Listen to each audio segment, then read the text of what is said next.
Everyone, आज की हमारे वीडियो में हम बात करेंगे लिविंग विल की। जी हाँ, ये एक ऐसी विल होती है, ये एक ऐसा डॉक्यूमेंट होता है जिसके अंदर हम डिसीजन ले सकते हैं कि कभी ऐसा पॉइंट आए हमारी लाइफ में कि हम अपने ट्रीटमेंट के लिए, अपने मेडिकल केयर के लिए जो है खुद डिसीजन नहीं ले पा रहे हैं, तो फिर हमारी लाइफ का जो एंड है वो कैसे होना चाहिए, क्या ट्रीटमेंट हमें मिलनी चाहिए।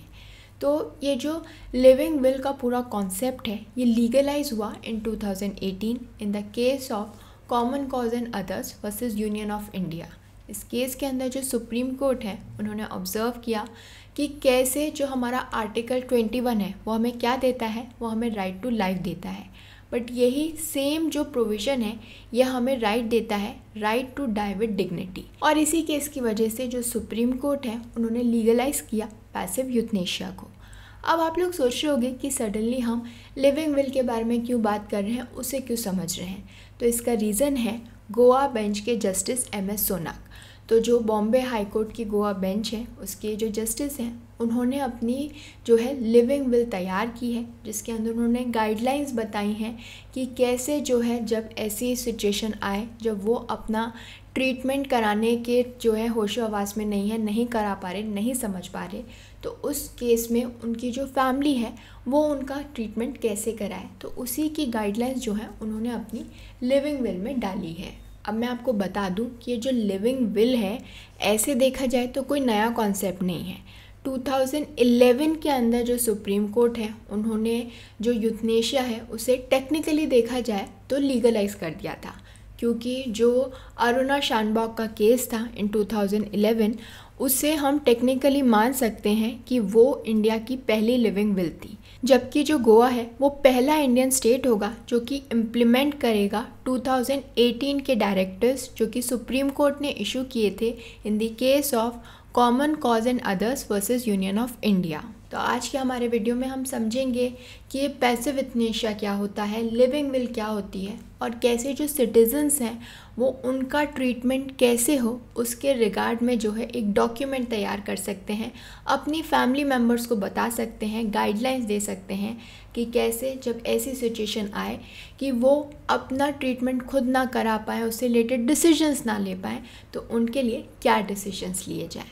तो सबसे पहले हम समझ लेते हैं कि ये जो यूथनेशिया है ये क्या होता है। यूथनेशिया एक ऐसी प्रैक्टिस होती है जिसके अंदर वो पर्सन जो कि टर्मिनली इल है, जी हाँ, उसे कोई ऐसी बीमारी है जो कि सही नहीं हो सकती, वो परमानेंटली वेजिटेटिव स्टेट में है, यानी ना वो बात कर रहा है, ना समझ रहा है, कुछ उसे पता नहीं है कि उसके आसपास की सराउंडिंग में क्या हो रहा है। तो उस केस में ये जो प्रैक्टिस है ये अलाउ करती है उस पर्सन को कि वो पीसफुली जो है मर सके। तो यही प्रैक्टिस है जो कि अलाउ करती है उस पर्सन को टू डाई पीसफुली। और ऐसा नहीं है कि ऐसा कोई भी कर सकता है, ये तब किया जाता है जब वो पर्सन जिसके लिए डिसीजन लिया जा रहा है उसका बहुत ही क्लोज फैमिली मेम्बर जो है इसकी परमिशन दे। इसे हम मर्सी किलिंग के नाम से भी जानते हैं। तो कोई भी पर्सन जो कि लाइफ सपोर्ट सिस्टम पे है, वेंटिलेटर पे है, और इसके बिल्कुल कोई भी चांस नहीं है कि वो पर्सन पूरी तरीके से कभी ठीक हो पाएगा, होश में आ पाएगा, तो उस केस में उनका जो भी क्लोज फैमिली मेम्बर है वो इस रिगार्ड में डिसीजन ले सकता है, जिसे हम पैसिव यूथनेशिया कहेंगे। इंडिया के अंदर जो पैसिव यूथनेशिया है वो ही लीगल है। अब अगर हम एक्टिव यूथनेशिया की बात करें कि वो क्या होता है, तो उस केस में क्या होता है, कोई भी हजार्डियस सब्सटेंस यूज़ होता है to end the life of that person. और एक्टिव यूथनेशिया लीगल नहीं है। तो अगर कोई एक्टिव यूथनेशिया कर रहा है, कोई हजार्डियस सब्सटेंस यूज़ कर रहा है किसी को किल करने के लिए, तो उस केस में जो है उस पर्सन को जो है सज़ा मिलेगी और ये माना जाएगा कि उसने मर्डर किया है। और दूसरी तरफ अगर हम पैसिव यूथनेशिया की बात करें तो इसमें बेसिकली क्या होता है, वो पर्सन की तो डेथ होने ही वाली है, बस उसका जो डेथ का प्रोसेस है उसे स्पीड अप किया जा रहा है by removing the ventilator, by removing the life support system. तो आई होप आपको समझ में आया होगा कि पैसिव यूथनेशिया और एक्टिव यूथनेशिया क्या है और दोनों में क्या डिफरेंस है।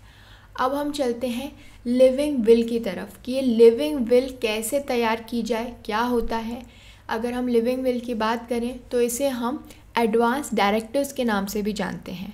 तो ये जो एडवांस डायरेक्टिव या फिर लिविंग विल होता है, ये एक रिटन डॉक्यूमेंट होता है जो कि वो पर्सन बनाता है ताकि वो पहले से ही एडवांस में ही इंस्ट्रक्शंस दे सके अपनी फैमिली को, फ्रेंड्स को about the line of medical treatment जो वो फॉलो करेंगे जब वो पर्सन जो है ऐसी पोजीशन में नहीं है कि डिसीजन ले पाए, कंसेंट दे पाए या किसी भी चीज़ के लिए ऑब्जेक्ट कर पाए। तो जो लिविंग विल होती है उसके अंदर ऐसे डिसीजंस होते हैं, ऐसे डायरेक्शंस होते हैं जो कि वो पर्सन जो है लिखता है उसके अंदर कि अगर वो टर्मिनली इल है, उसका जो है ट्रीटमेंट नहीं हो सकता, जो भी ट्रीटमेंट दिया जा रहा है वो उसी स्टेट में रहेगा, बेसिकली वो जो है डेथ की तरफ बढ़ रहा है, तो उस केस में वो ये पावर देता है अपनी फैमिली को, फ्रेंड्स को कि ऐसे केस में, ऐसे सिनेरियो में उसके लिए डिसीजन लिया जाए, क्या ट्रीटमेंट किया जाए, और अगर वो सही नहीं हो सकता, वेजिटेटिव स्टेट में है, लाइफ सपोर्ट सिस्टम पे है, तो उसे जो है यूथनेशिया दे दिया जाए, मर्सी किलिंग जो है वो ऑप्ट करना चाहेगा। तो इस तरीके के डायरेक्शंस जो हैं वो लिविंग विल के अंदर प्रोवाइडेड होते हैं और इसी डॉक्यूमेंट की वजह से जो फैमिली मेम्बर्स होते हैं या जो फ्रेंड्स होते हैं वो ये डिसीजन ले सकते हैं कि वो जो है अब ये ट्रीटमेंट नहीं कराना चाहते आफ्टर नोइंग कि ये जो डिसीज़ है ये इनक्योरेबल है, जो पर्सन है वो अब सही नहीं हो सकता और वो धीरे धीरे जो है डेथ की तरफ बढ़ रहा है। तो बस उस प्रोसेस को एक्सेलरेट करने के लिए, जल्दी करने के लिए जो है यूथनेशिया की मदद ली जाती है। अब जो सबसे इम्पॉर्टेंट सवाल है वो ये है कि क्या ये जो लिविंग विल है ये लीगल है इंडिया के अंदर, क्या ये एडवांस डायरेक्टिव्स जो हैं बनाए जा सकते हैं। तो ऐसे तो कोई लेजिस्लेशन नहीं है, कोई लॉ नहीं है जो कि बैक करता हो लिविंग विल को, लेकिन बहुत सारे ऐसे लैंडमार्क जजमेंट्स हैं जहाँ पर सुप्रीम कोर्ट ने जो है लीगलाइज किया है पैसिव यूथनेशिया को।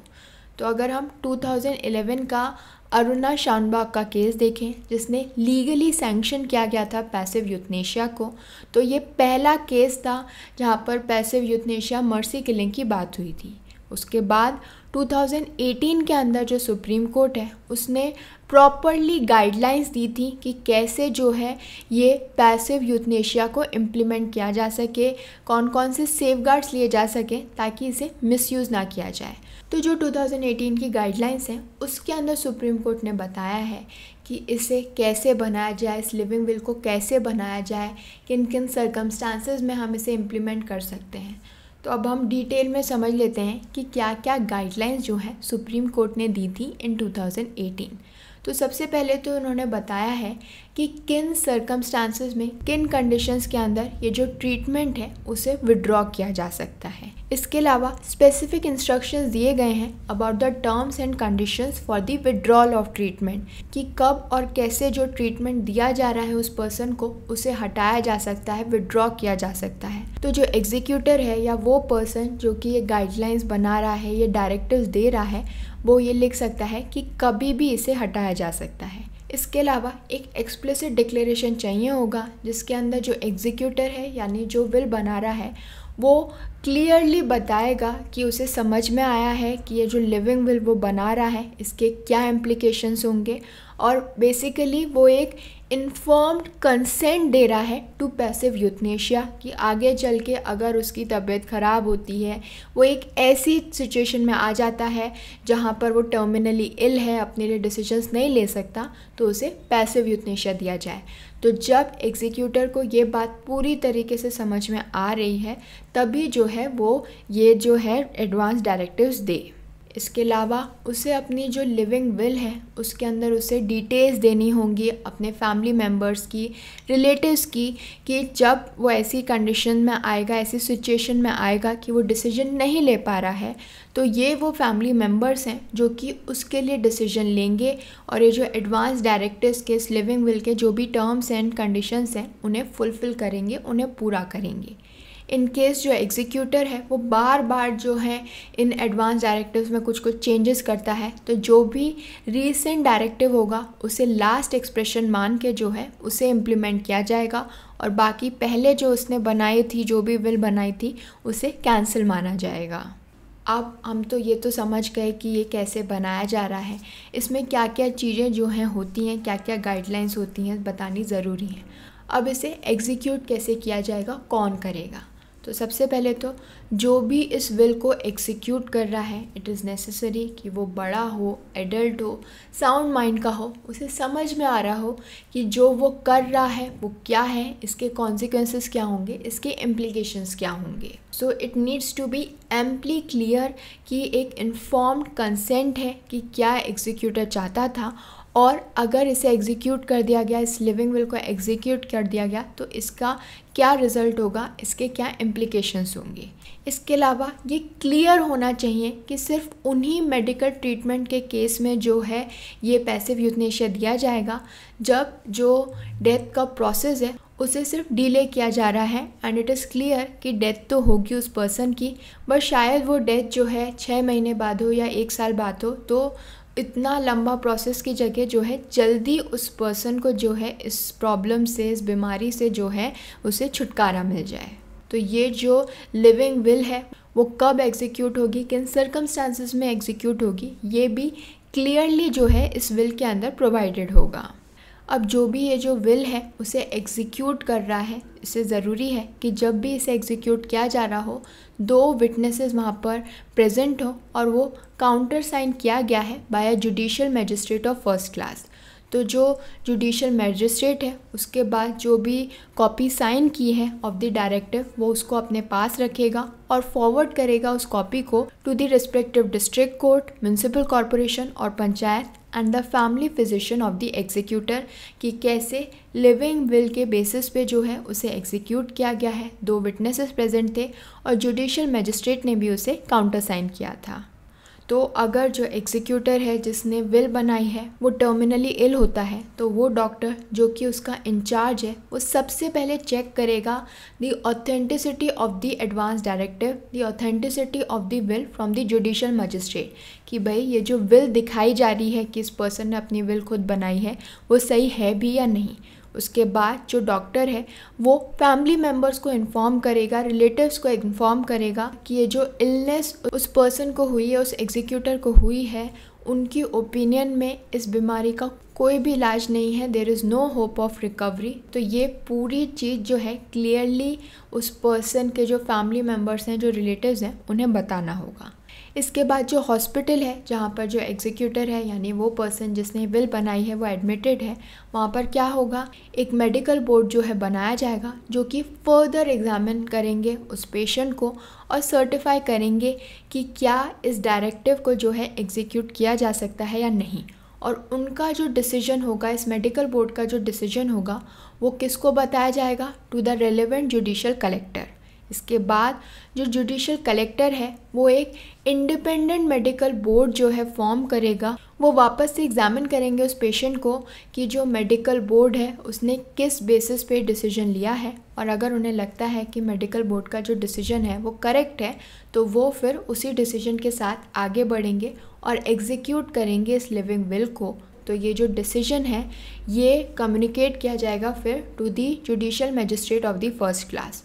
और उसके बाद जो judicial magistrate of first class है वो भी पेशेंट को विज़िट करेगा, देखेगा कि पेशेंट की कंडीशन क्या है, और जब वो सेटिस्फाइड होगा कि हाँ there is no hope of recovery, इनका ट्रीटमेंट नहीं हो सकता, मतलब कोई फ़ायदा नहीं है, तो उस केस में वो अग्री करेगा कि हाँ ठीक है, हम ये जो विल है, ये जो डायरेक्टिव्स हैं, इन्हें एग्जीक्यूट कर सकते हैं। तो ये था पूरा प्रोसेस कि कैसे जो है लिविंग विल बनाई जाएगी, उसके अंदर क्या क्या गाइडलाइंस होनी चाहिए और कैसे इसे एग्जीक्यूट किया जाएगा। तो आपको ये दिख रहा होगा कि इसे एग्जीक्यूट करना इतना आसान नहीं है। 2 मेडिकल बोर्ड्स फॉर्म हुए, फिर उसके बाद जो है जुडिशियल मजिस्ट्रेट के पास गया, इसे एग्जीक्यूट करते टाइम भी विटनेसेस की ज़रूरत है, judicial magistrate of first class की ज़रूरत है, और फिर वापस से यह आगे जो है जाता है टू कंफर्म कि there is no hope of recovery, और ये जो भी किया जा रहा है ये एग्जीक्यूटर की विल पे किया जा रहा है। So I hope this full process was helpful to all of you. आपको समझ में आया होगा कि कैसे जो ये लिविंग विल है वो लीगलाइज तो है मगर कैसे एग्जीक्यूट होती है। So thank you for watching this video. Don't forget to follow Nyaya and do join us again for more of India's laws explain.